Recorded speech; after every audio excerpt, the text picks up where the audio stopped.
امریکی صدر کا ایران کے خلاف جنگ 2-3 ہفتوں میں ختم کرنے کا اعلان۔ واشنگٹن میں میڈیا سے گفتگو میں ٹرمپ کا آئندہ کچھ دنوں میں ایران کے ساتھ ڈیل ہونے کا دعویٰ، کہا کہ ایران میں جنگ جاری رہنے کی اب کوئی وجہ نہیں رہی۔ ایران میں پہلے رجیم چینج کر چکے ہیں، ایران میں پہلی اور دوسری رجیم کو نکال دیا گیا ہے، جلد ہی ایران سے نکل جائیں گے۔ ایران کو ایٹم بم بنانے سے روک دیا ہے، امریکہ نے ایران کو 20 سال پیچھے دھکیل دیا۔ مزید کہا کہ ایران کے پاس ایٹم بم ہوتا تو اب تک استعمال کر چکے ہوتے۔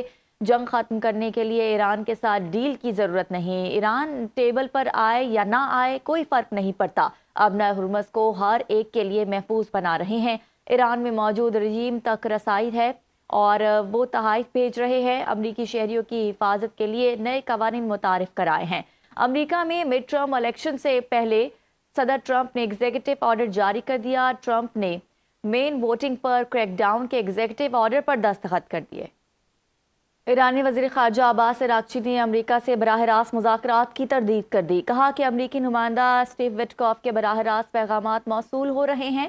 ایران صرف جنگ بندی نہیں چاہتا بلکہ اس جنگ کا مکمل اور جامع خاتمہ چاہتا ہے۔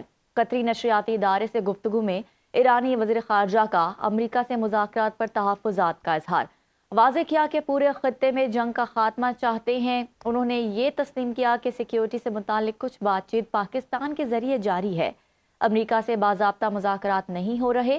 انہوں نے یہ تسلیم کیا ایران میں کسی فرد سے بات چیت کرنے کے دعووں میں کوئی سچائی نہیں، امریکہ کی 15 نکاتی تجاویز کا کوئی رد عمل نہیں دیا اور نہ ہی ہم نے کوئی تجاویز یا شرائط دی ہیں۔ تمام پیغامات کا تبادلہ وزارت خارجہ کے ذریعے ہی ہوا ہے۔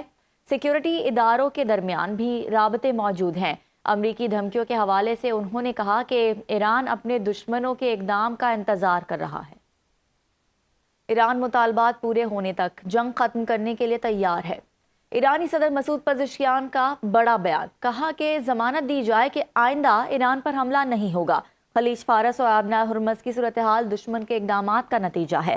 ایرانی صدر نے کہا آبنائے ہرمز امریکہ اور اس کے اتحادیوں کے جہازوں کے لیے بند ہے۔ جنگ میں کسی بھی بہانے سے بیرونی مداخلت کے سنگین نتائج ہوں گے۔ یورپی یونین کی امریکی اور اسرائیلی جرائم پر خاموشی افسوسناک ہے۔ اور روس میں ایک فوجی ٹرانسپورٹ طیارہ کرائمیا میں گر کر تباہ ہو گیا۔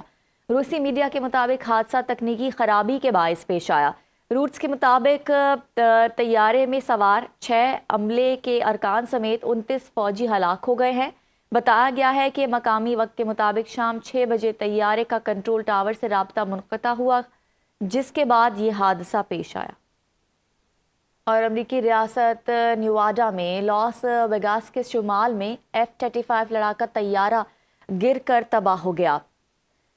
ایئر فورس کے میڈیا آپریشنز کے مطابق پائلٹ کو معمولی چوٹیں آئیں، جسے موقع پر ہی طبی امداد فراہم کر دی گئی ہے۔ امریکی میڈیا کے مطابق واقعہ لاس ویگاس کے شمال مشرق میں 40 کلومیٹر کے فاصلے پر پیش آیا۔